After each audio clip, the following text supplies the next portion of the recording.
everyone, I'm Bebe, the author of How to Go from Employee to Entrepreneur. Just want to quickly tell you about a new and exciting radio show that I'm going to be hosting called Bebe Means Business. And I'll be discussing the importance of developing different income streams in today's climate and focusing on the small business as one such viable income stream. I'll be sharing valuable tips on how to set up a small business successfully and diversify into other areas. I'll also show you how to discover your gifts and your talents and how you can monetize them, all with the aim of helping your dream of becoming financially free become a reality. So join me, Bebe Clement, every Tuesday on Star Radio at 1:30 p.m. Remember, don't let life dictate to you, rather, put your signature on life. Hi everyone, I'm Bebe Clement, the author of How to Go from Employee to Entrepreneur. Just want to quickly tell you about a new and exciting radio show that I'm going to be hosting called Bebe Means Business. And I'll be discussing the importance of developing different income streams in today's climate and focusing on the small business as one such viable income stream. I'll be sharing valuable tips on how to set up a small business successfully and diversify into other areas. I'll also show you how to discover your gifts and your talents and how you can monetize them, all with the aim of helping your dream of becoming financially free become a reality. So join me, Bebe Clement, every Tuesday on Star Radio at 1:30 p.m. Remember, don't let life dictate to you, rather, put your signature on life. Get ready for this. Good afternoon, ladies and gentlemen. Thank you very much for joining me. You are tuned into the business show of the week, Bebe Means Business. This is the business show that you need if you want to start a business, if you have a business idea and you want to change it into a business, if you want to grow your business, if you need tips on how to access finance, if you need tips on how to collaborate with other business owners to grow your business, how to sell your business, everything to do with business, we talk about it here. It's your host, Bebe Clement, and I run a group of successful companies. I'm also the author of How to Go from Employee to Entrepreneur. And the reason why I share that is so that you know that I'm not just giving you theoretical tips. I'm walking the talk. These are the things that I've been through and I'm learning as I go along, and I want to share them with you so that you can be a success as well, and we can get there together. There's lots of room at the top. It's the bottom that's crowded. So let's get there together.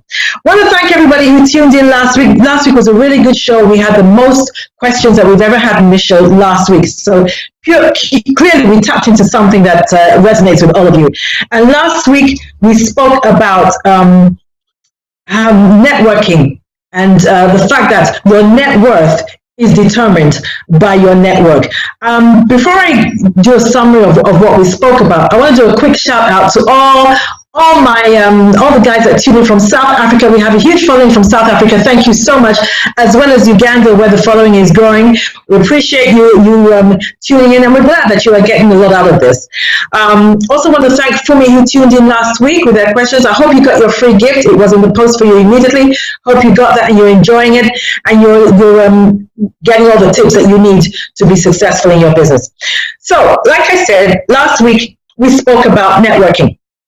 And we talked about the different places in which you can network. You can network in professional associations, you can network at parties, you can network in social clubs, you can even network at the gym. But I think the key is to be prepared, to always be prepared that you're going to meet people and you just never know who your next customer is going to be. We also spoke about how to, what you need to do when you're networking. I divided that into three, talked about what you need to do before you go for a networking event, what you need to do when you're there, and what you do afterwards. We spoke about when you're going to go to a networking event, you have to be strategic. You don't just get up and go to every networking event. You have to be strategic. So you have to be very clear in your mind. What exactly do you want to achieve when you go to a networking event? Is it that you want to hear a particular speaker? Is it that you want to get your cards in the hands of 10 new clients? Or is there someone specific that you want to meet? You've got to be very clear so that when you go there, you don't waste your time. You just hone in and do what you want to do. Also, while you're there, there's certain things that you need to do. The importance is that you make sure that you are memorable. You connect with people. You don't just go there and talk or hand out cards. You connect with people. And like I said, make yourself memorable. Also, when you finish attending a networking event and you go back to your office, what do? And we spoke about how you have a casual interaction with a prospective client. Maybe you send them an email just to remind them, oh, I'm Bebe Clement, I met you at so-and-so event, it was really a pleasure, hope we can stay in touch. No hard sell, just staying in touch. And I left you with the memorable quote that networking is not a one-night stand, it is a long-term relationship. So you've got to be willing to put in the work, you've got to be willing to woo the customer. So enough about networking. Welcome today to how to use branding to grow your business. How to use branding to grow your business. Now, this is really important. I mean, we hear this all the time. Oh, I love this brand. This brand is really good. Oh, I can't stand that brand. But you know, very few people, if you sit them down and ask them, can actually tell you what exactly branding is. So I thought I'd go through that with you because it is so important, especially if you're a small business and you're growing your business as a personal brand. It is so important that you build your brand properly, because if you don't, it can totally mess up your business.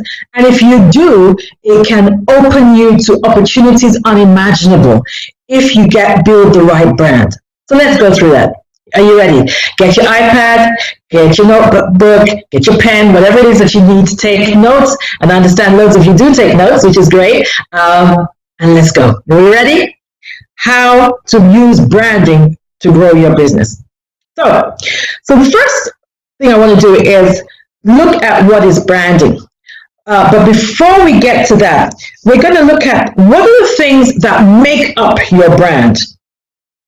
There are certain things that individually are not your branding, but they are ingredients of your branding. So look at it like this. Suppose you were cooking a pot of stew and you had loads of ingredients. So you've got the salt, you've got the pepper, you've got the tomatoes, whatever. The salt is not the stew. The pepper is not the stew. The tomatoes are not the stew. But when you put them all together, you get a good pot of stew. If you put them together right, the recipe is right, you get a really good pot of stew. So that's how I want you to have a look at branding. So the things I'm going to speak about now are not individually your brand, but they are collectively your brand. And individually, they are very important. So let's have a look at them. So the first thing is your logo. Your logo. Now, I hope you can see this. This is my logo. The top bit is my logo. And it says, put your signature on life. Can you see that? Okay, there we go. Put your signature on life. That's my logo. And the whole part of that is my logo. The whole wording is my logo. Put your signature on life. And the wording of my name, Bebe Clement, all that is my logo. Now, not only are the words my logo, let me try again. Not only are the words my logo, but yeah, let's say that. Even the font, you can see the font. The font is italicized or is in italics. And that's for a reason, because the strap line, and I'll go into the strap line in a minute. The strap line says, put your signature on life. So I wanted something that looked like a signature. So not only are the words Bebe Clement part of my logo, but the font that I use, the italicized font, is also part of my logo. So if you see my name, Bebe Clement, just written in ordinary words, not italicized, that is not my logo. Okay, so that's quite important, and I'll get back to that in a minute. So your logo is really important, and it's a really strong ingredient of your brand, even though it's not your brand by itself. So you must get your logo right. Don't just pick anything off the internet. You must get your logo right, because all these things, as you'll see as we go along, are part of your branding. They're part of your message. So make sure you spend a lot of time thinking about the kind of logo you want and why you want it. Now, another thing that's important in your branding are your colors. Your colors. Now you can see that my colors are green, light green, and red. Light green, ignore the bottom bit for a moment. Light green and red. Now, because I'm building my this particular company, I run a range of companies, but this particular company is my personal brand. It's my baby, so it's my personal brand. And so I wanted everything to do with my branding to have a personal touch. Now, I originally wanted to have this green and lilac. That was what I was originally going to have as the colors for my logo. But my market, when I came up with that, my marketing manager very wisely told me that, Bebe, if you have lilac on your logo, it will alienate the men. I was not convinced of that, I gotta be honest, but I did my market research and she was actually right. I found that once men saw lilac in the logo, they automatically thought that whatever product or whatever service I was offering was aimed at women. And so, as that is not the case, in fact, a lot of my clients are men. And interestingly, when I look at the statistics in relation to this radio show, the majority of the viewers are men. So it's very clear that when it comes to business, it's still a male-dominated area, even though women are indeed catching up. So it's really important that you choose the right colors for your target audience. Now, you will see that the words, "put your signature on life," are in red. Now, again, there's a reason for that, because the statement, "put your signature on life," is very instructive. Very instructive. It's very demanding. It's really telling you what you need to do, and you need to do it now. So it's very instructive. So there's a reason why it's in red. When you want to give somebody an instruction, when you give them an order, it's really good to put it in red because it grabs their attention. It lets them know that whatever is coming is serious. You can't mess about. So because of the instruction I'm giving them, put your signature on life, and put in this context is used as a verb, so it's a doing statement, then that's the reason why it is in red. Okay, so can you see that you have to take time to think about your branding? You don't just build a brand, you take time to think of what it is that you're aiming at. Okay, now again, the strapline, my company strapline is "put your signature on life." Now, because it is so demanding and so commanding, that passes a message to anybody that's going to hire me to speak. Of course, I'm a speaker. So anybody that's going to hire me to either speak or train, that gives them a flavor of what they can expect when they hire me. So let's say, for instance, one of the things that I'm hired to do is to help companies motivate their staff. So they know when they've engaged with my strapline, "put your signature on life," they know that if they hire me to come and speak to their staff are going to be inspired, they're going to be instructed, they're going to be motivated, they're going to have a feel of get up and go, there's no room for mediocrity. They understand that from the message they get from the strapline. So it is important that your strapline conveys the message that you're trying to get. What is it that they're going to what can they expect when they engage with you? It's important that your strapline tells them that. Now, going a step further is your mission statement. Now, I don't particularly have a mission statement for Bebe Clement because I think my strapline says all that I need to say. But some companies have a mission statement, and the mission statement kind of enlarges upon the strapline. It gives you an even deeper understanding of what that company stands for. It reflects and imbibes and conveys and communicates the values that that company stands for. So let's say, for example, Starbucks. The mission statement for Starbucks is that they exist to inspire and nurture the human spirit, one cup, one person, and one neighborhood at a time. I love that, I must say. I love that. So they want to inspire and nurture the human spirit, one cup, one person, one neighborhood at a time.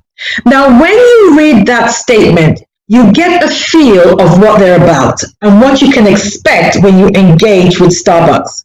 So, in other words, what they're saying is that this is not your typical coffee shop. We don't want you to come in, slap £10 on the counter and grab your coffee and dash off. That's not what we want. We want you to stay a while. We want you to relax. We want you to step away from life a bit. We want you to recharge your batteries. We want you to we want to spoil you a bit. We want you to step away from your troubles. We want to create an environment of home away from home for you. All that is conveyed in their mission statement. And haven't they done that? They've totally changed the way we look at coffee houses. Prior to Starbucks coming on the scene, coffee houses were pretty impersonal places. You came in, you bought your coffee, you left. But that's not happening anymore. They've totally changed how we view the coffee shop. So much so now that it's not unusual for schools to take their children, their classrooms, down to Starbucks and have story time. Have story time. So all these kids are sitting there on their bean bags or their big cushions, and their teacher is sitting there reading them a story in what is effectively a coffee house. But that's because their mission statement has engaged with their clientele, and their clientele have taken up the challenge, so to speak, to engage with them on those terms. And so it is so much more than just a coffee house. Okay, so you can see that your mission statement is so important. And as a result, they have been able to corner a majority of the coffee shop space just by their mission statement, getting across the message that they wanted to convey. Now, another thing that is also part of your branding, an ingredient of your branding that people don't often think about, is the public statements made by the company or people who are decision makers in the company or who are considered to be the face of the company. Now, the reason why I draw your attention to this is because in this day and age of social media, you have to be very, very careful what you say. Sometimes you can say something that you think has absolutely no correlation and no connection to your company and the activities of your company, but are perceived to be so because now people perceive what you say as being part of your brand. And if you are not careful, it can damage your brand greatly. In the reverse, if you say the right thing, it can greatly attract new customers. And I want to give you two examples of two people whose words, unfortunate words, totally almost destroyed the brand. And I'll start with Bebe, British Petroleum. Now, I don't know if you remember this, but in 2010, Bebe had the worst environmental disaster almost in history, I think. They had definitely the worst oil spill off the Gulf of Mexico. And the effect of that oil spill is still being felt today. And as a result of that oil spill, 11 people died. The coastline was destroyed. The marine life was destroyed. And like I said, the effects thereof are still being felt today. Now, the chief executive of BP at that time was a guy called Tony Hayward. And of course, deservedly, he got a lot of flack from the public and the media regarding this oil spill. And he came on TV, and during an interview, he said, he was moaning basically, and he was saying, I just want my life back.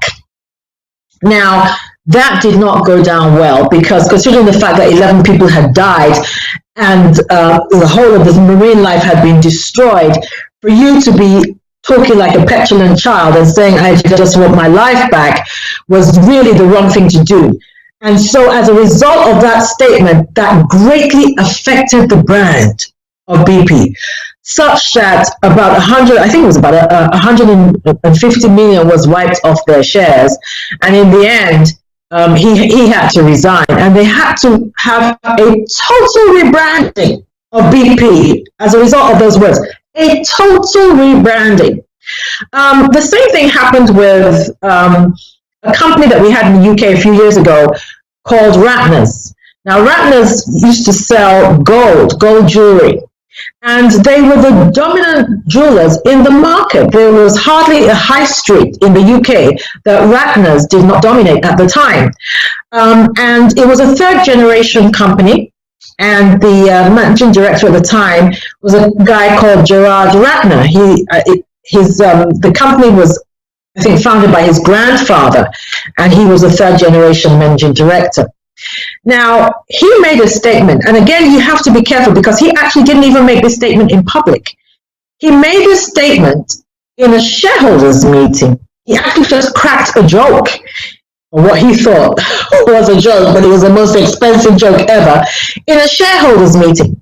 And he was speaking about a particular product that Ratner's had introduced, and he made an off-the-cuff joke about that product being total crap. And unfortunately for him, the press got a hold of that comment and slapped it all over the front pages of the news the next day. And the public didn't take kindly to being told that when they spend money at Ratner's, they're spending money on total crap. And as a result of that little statement, that little joke, 122 million was wiped off their shares within a week. And in the end, Gerard Ratner had to resign, and that company was wiped off just because of that unfortunate joke. So can you see how important it is that you say the right thing with the realization that what you say affects your brand, even if what you're saying is not related to your company or your goods and your services? Okay. Now, another part of your brand and that attracts people or helps you get new clients are the activities of the face of the company. And these activities don't have to have anything to do with the company themselves. So when you think of somebody like Richard Branson, Richard Branson is a fun-loving guy. He doesn't take himself too seriously. And so he's always engaged in some activity. So, for instance, I know he's always wanted to fly around the world in a balloon, and he's always attempting to do that. I don't think he's been able to do it yet, but he's always attempting to do that. Now, even though he's flying around the world in a balloon, has absolutely nothing to do with Virgin Services, and their products, but it feeds into his brand. It says about his brand, we enjoy life, we are adventurous, we will go where others don't want to go or haven't deemed to go. We're just going to have fun and enjoy life. It feeds his brand. The activities away from the company feeds his brand. Let me take a personal example that will bring it home slightly more. My husband and I have a charity called the Sheyi Clement Foundation in Nigeria, whereby we provide free healthcare and some education for some people in a particular area in Lagos called Surulere. And even though that foundation has absolutely nothing to do with Bebe Clement, this is something we do outside of business, and even if we were not in business, this is something we would still do. But we have discovered that those activities are feeding the brand. And so it's affecting the way people view Bebe Clement, the brand. It says to them that Bebe Clement, the brand, is not just about the money. She's about giving back. She cares about people. She wants the best for people. She's doing her little bit to improve the life of people, that kind of thing. Even though that's not the intention, that is the effect. So what you need to do is look for activities or things that you do outside of your business that can speak to your brand. That can speak to your brand. And I've given you an example of some of the things that I do that speak to my brand. Now, so those are some of the ingredients that make up your brand. So now I want to give you a couple of definitions of branding. Are you ready? Okay. Here's the first one. The first definition of branding. Branding is everything that you put before your client that helps the client form an opinion about your products or your goods or your services. I'm going to say that again. It's really important. Branding is everything that you put before your client or in the public domain where your clients can get a hold of it that helps the client form an opinion about your product or your service or your company. Now, the operative word in that statement is opinion, because that's what branding is all about. Everything that you're putting out there, your logo, your colors, your mission statement, your strapline, are helping them form an opinion about you. And you want to make sure that they form the right opinion about your brand. Once the public form the right opinion, that increases sales in your brand, in your company. So you need to ensure that that's exactly what your brand is doing. It's helping them form the right kind of opinion, a positive opinion about your brand. The second definition that I'm going to give about branding is that branding is the promise of an experience and the experience of that promise. Branding is the promise of an experience and the experience of that promise. So, for example, what I mean is everything that I put out there, put your signature on life, saying it boldly, that kind of thing. It says to the client that when I engage with Bebe Clement, this is what I can expect. So again, so let's say you want to hire me to motivate your staff. You can expect your clients to be inspired. If your clients were, let's say, post-COVID-19, they were kind of demoralized and being so psychologically affected by everything that's going on that you've inherited a deflated workforce. You can expect that if I hire Bebe Clement to come and speak to my staff, she is going to get them back on their feet again. That's the kind of thing. Okay, so all the ingredients of my brand are giving you a promise of an experience. Now, when you actually engage with my brand, that promise that I gave you is the one that you must experience. So if, for instance, you attend one of my seminars and you come out of there feeling about life exactly the way you felt when you went in, then I have not given you the experience of the promise that I offered you. That doesn't happen, by the way. There is no way that you can hire me to speak and not be inspired. There's no way. Feedback forms tell me the two greatest words that I use also always say, I was motivated, I was inspired. Okay, so I'm going to talk a little bit more about that when we come back, but we're going to take a break now, and then any questions that we have that have come in during the program, I'm going to take them then. So don't go away, because I'll be back right after the break. Hi everyone, I'm Bebe Clement, the author of How to Go from Employee to Entrepreneur. Just want to quickly tell you about a new and exciting radio show that I'm going to be hosting called Bebe Means Business.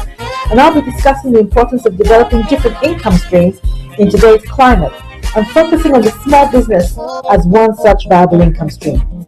I'll be sharing valuable tips on how to set up a small business successfully and diversify into other areas. I'll also show you how to discover your gifts and your talents and how you can monetize them, all with the aim of helping your dream of becoming financially free become a reality. So join me, Bebe Clement, every Tuesday on Star Radio at 1:30 p.m. Remember, don't let life dictate to you, rather, put your signature on life. Hi everyone, I'm Bebe Clement, the author of How to Go from Employee to Entrepreneur. Just want to quickly tell you about a new and exciting radio show that I'm going to be hosting called Bebe Means Business. And I'll be discussing the importance of developing different income streams in today's climate and focusing on the small business as one such viable income stream. I'll be sharing valuable tips on how to set up a small business successfully and diversify into other areas. I'll also show you how to discover your gifts and your talents and how you can monetize them, all with the aim of helping your dream of becoming financially free become a reality. So join me, Bebe Clement, every Tuesday on Star Radio at 1:30 p.m. Remember, don't let life dictate to you, rather, Put your signature on life. Get ready for this. Okay, welcome back, ladies and gentlemen.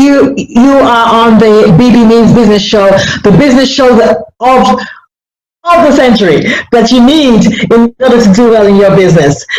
Today we're talking about how to use branding to build your business, how to grow your business through branding. And while we were offline, we had a question come in, and the question was sent in by JR. Oh, hi, JR. And your question is, thank you for your suggestions, which we are working on, okay? How do we improve our customer service through branding in order to increase our customer retention? You mentioned something a few weeks ago about customer service experience. How do we apply this level of customer service to a small business like ours? Okay, so thank you very much, JR, for your question. Hopefully you would have been listening to the show so far about how to use branding to retain your customers. And as I go on, hopefully I will answer those questions. Okay, I've got another question here. I'd be very grateful for your advice. I gleaned from the program last week. I'm running a small business selling costume jewelry, mostly by word of mouth. I would like to expand my client base and would like some advice on how to expand my market. Well, again, your branding will help you do that. And as I go on, you should be able to pick up some tips as to how to use your branding to do that. Okay, so here we go. So just before the break, I gave you a definition of what branding is. One, it is everything that you put before the clients that helps them form an opinion about your company. And secondly, branding is the promise of an experience and the experience of that promise. So let's say your marketing material is very slick. You have this really nice glossy brochure. It looks really expensive and everything like that. And there are pictures on your website of your office. It's really, really nice, glass all over the place, and it looks really, it just looks very expensive and very nice and everything like that. What you are doing is helping the client form an opinion. So the opinion that the client is likely to form is that, okay, when I engage with this client, they are going to give me really good customer service because their marketing material is really good. Their offices look really expensive and classy, so I'm going to get really good customer service. So if that particular client has that expectation of that promise, and they ring your office and your phone just rings and rings and rings and nobody picks it up and there's no voicemail, then you have defaulted on the promise that you gave them. Their experience is not the promise that you gave them. And remember that branding is a promise of an experience and the experience of that promise. Okay, so I'd like to talk about things to consider when you're building your brand, because if you consider these things, these will help with your customer retention and your customer growth, okay? Now, you need to think about what are your key strengths. What is it that you do really well? What are your key strengths? And use those key strengths in your brand. Interweave them into your brand. Let them be dominant features of your brand. One of my key strengths is that I'm very passionate about people doing well in life. Hence my strapline, put your signature in life. I'm a strong believer that you can be the very best that you can be, irrespective of the hand that life has dealt you. I'm passionate about that, and that comes across. So when I'm speaking before an audience, I speak my whole tone, my whole body language is one of passion. Is one of passion. I want you to do well, and that comes across. Whatever your strength is, build that strength into your brand. That will attract customers. That will attract customers. Then also look, what is it that you do differently? In other words, what is your USP? And your USP is your unique selling point. And the way in which you determine your unique selling point is, if you have two people, let's say myself and yourself, both of us are offering the exact same service. What would make a potential customer go to you rather than come to me. That little thing, that subtle thing that makes that customer choose your services over mine is your USP. Find out what that is. And let me bust a myth.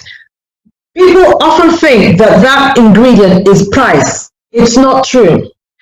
Most customers will pay more. They'll be happy to pay more as long as you are offering them a promise.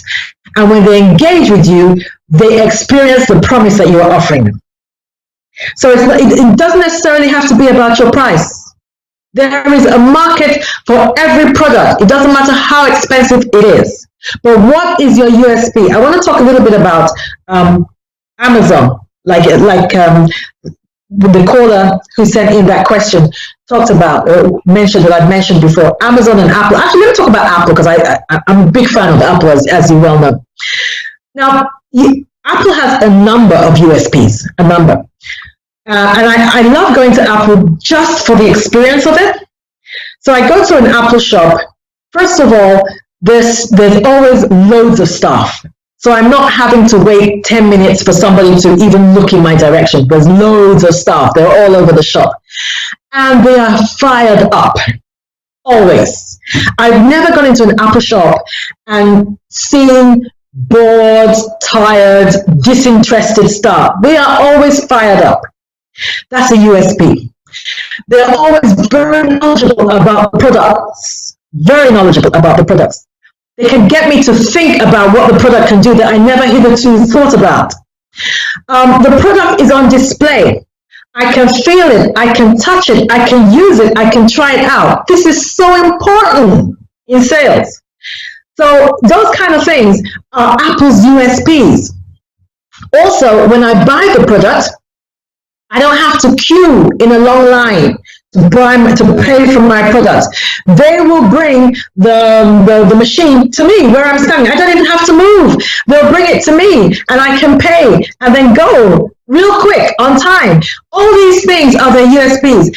And yet, Apple's products are some of the, I think, the most expensive in that space.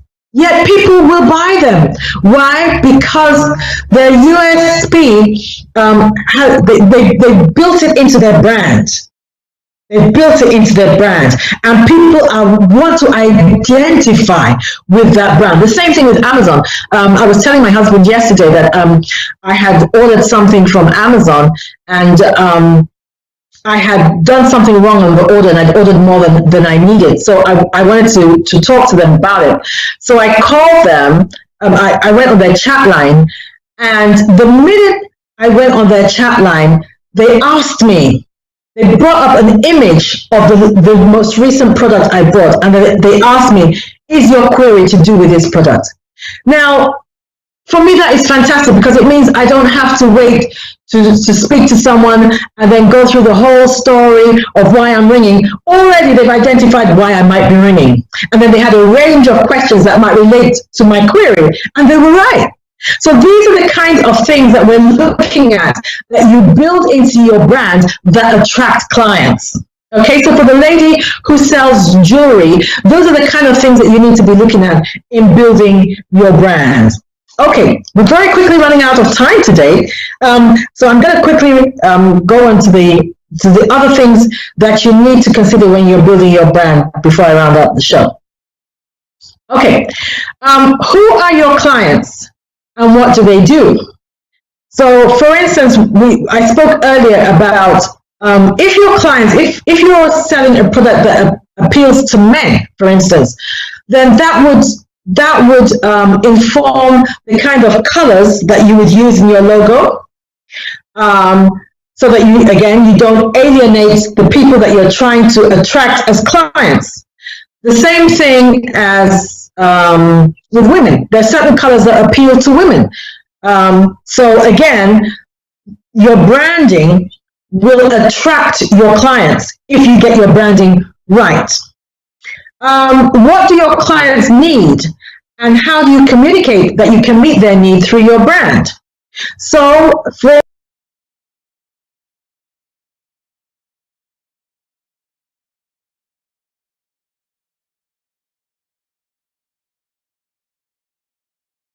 Again, using my brand for example, if my clients need to motivate their staff, how do I communicate to them that I'm the girl that they need to hire?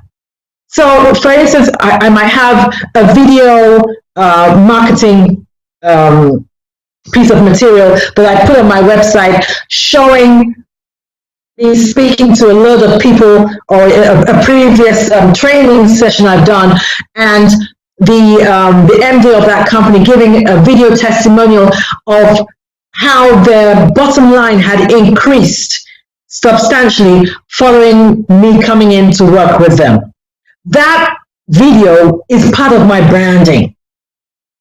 It tells a prospective client that if you hire this person, this is the result that you will get. Okay? And that's what clients want to see. That's what attracts clients. Clients don't just want to throw a lot of money at you. They want to be able to clearly see the difference that hiring you makes in their business. Okay. Okay, I've answered that question. That was the one about the jewelry. I've answered that. So let's look at the message that you want to send in your brand. Whenever you do your branding, the message you want to send has to be clear, consistent, and coherent. It has to be clear, consistent, and coherent. Before I go into that, the question come in says, as a woman, I believe that you understand my dilemma. I have 2 children, both girls. They're 15 and 13 years old. I'd like them to be involved in the business. How do I get them to be involved in the business without putting too much pressure on them?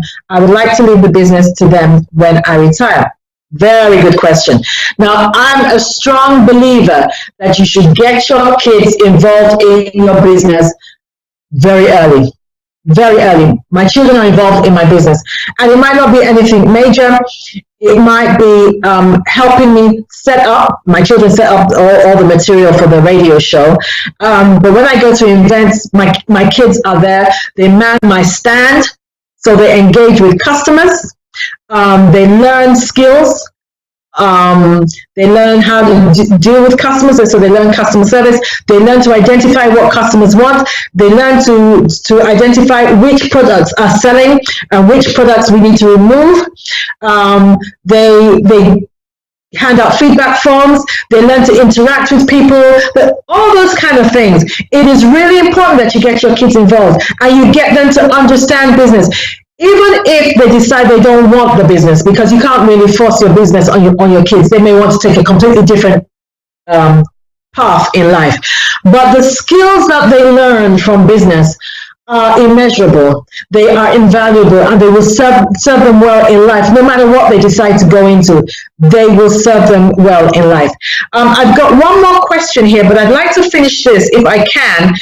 If I'm not able to take your question today, I will definitely answer it next week. So let me quickly finish with this. The message you send with your branding must be clear, it must be consistent, and it must be coherent. So let's quickly deal with those. It must be clear.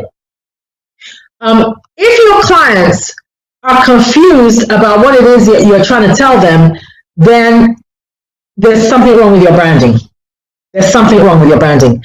And confused clients do not buy. It's that simple. So you need to make sure that clients understand what you're trying to tell them.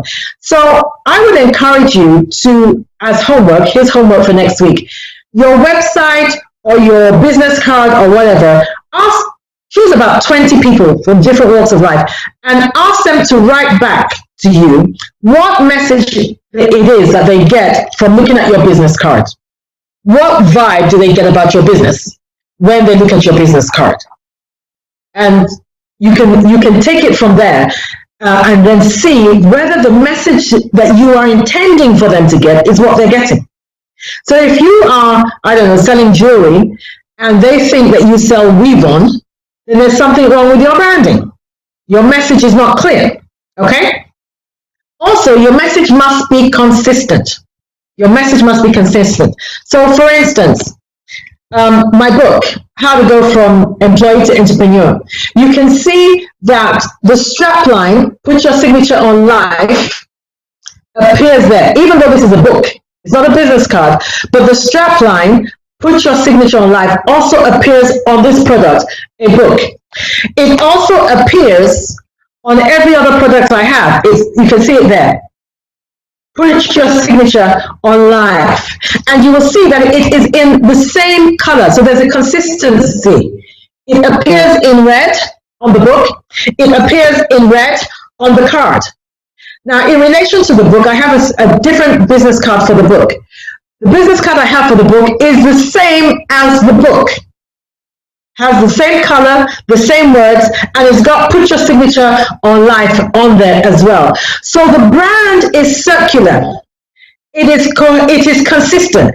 Every time I go and speak somewhere, I will end the day with Put Your Signature on Life, just as I'm about to end this program with those words. So remember, your brand has got to be clear, it's got to be consistent, and it's got to be coherent. We've got to be able to understand what it is that your brand is saying to us. Is your brand saying, my company is for the luxury end of the market, it's for the high end of the market? If that's the case, then we should be able to see that in your brand. Is your business saying, no, I cater for the lower end of the market? If that's the case, then we should be able to see that in your brand. Your branding must be clear, consistent, and coherent. And if it is, that will not only attract customers, but more importantly, it will retain customers, because a good brand breeds loyalty. A good brand builds trust. And in business, your greatest currency is trust. Ladies and gentlemen, I want to thank you so much for joining me again today. Thank you again for all the questions. I do apologize, I won't be able to take this last question because we've run out of time. But I hope you had a good time. I hope you learned a lot. And I'm going to be here again next week, same time. Actually, we've got a couple of minutes more. Let me see if I can answer this question.